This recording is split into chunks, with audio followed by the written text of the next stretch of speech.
Did you know that over 60% of people believe they've encountered a ghost at least once in their lives? Yeah, that's pretty chilling. But what if I told you that some of those encounters are far more terrifying than just a fleeting shadow? Tonight, I've got a story that's going to send shivers down your spine. It takes place in a small town where the line between the living and the dead is a lot thinner than you might think. As the moon rises and darkness creeps in, strange things begin to happen that will have you questioning what's real.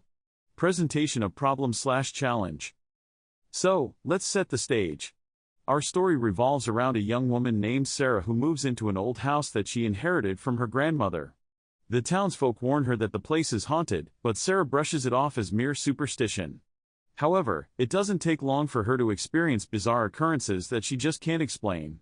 Doors creak open on their own, whispers echo through the halls, and shadows dart past her in the corner of her eye. The deeper she digs into her grandmother's past, the more she realizes that something sinister is lurking within the very walls of her new home. As her fear grows, so does her determination to uncover the truth. But is she prepared for what she might find? Exploration/development. As Sarah investigates, she stumbles upon an old diary belonging to her grandmother. The pages are filled with eerie accounts of strange happenings and dark rituals that took place in the house. It turns out that her grandmother was once a part of a secret society that dabbled in the supernatural. Sarah learns about a tragic event that occurred decades ago, a family that mysteriously vanished without a trace. The townsfolk whispered of a curse, and the more Sarah reads, the more she realizes her own family may be tied to these dark forces. The tension builds as she starts experiencing more vivid nightmares and haunting apparitions that seem to be warning her to leave. But there's a part of her that feels compelled to stay, feeling a connection to her grandmother's past that she can't ignore. Climax/key moment. The climax hits when Sarah decides to confront whatever is haunting her. Armed with nothing but her grandmother's diary and a flickering flashlight, she descends into the dark basement where the supernatural events seem to be centered. As she flips through the diary, suddenly the lights flicker and she feels an icy breeze wash over her.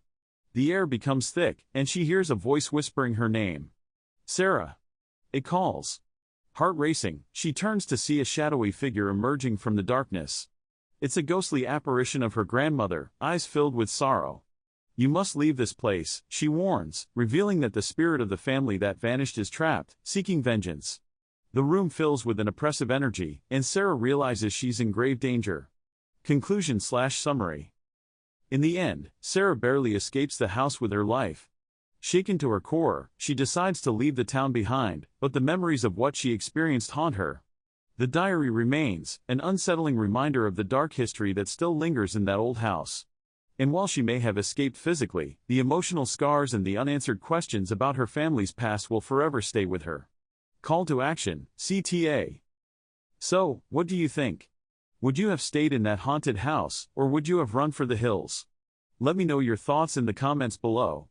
And if you're craving more spine-chilling tales, don't forget to check out my other videos. You never know what might be lurking in the shadows.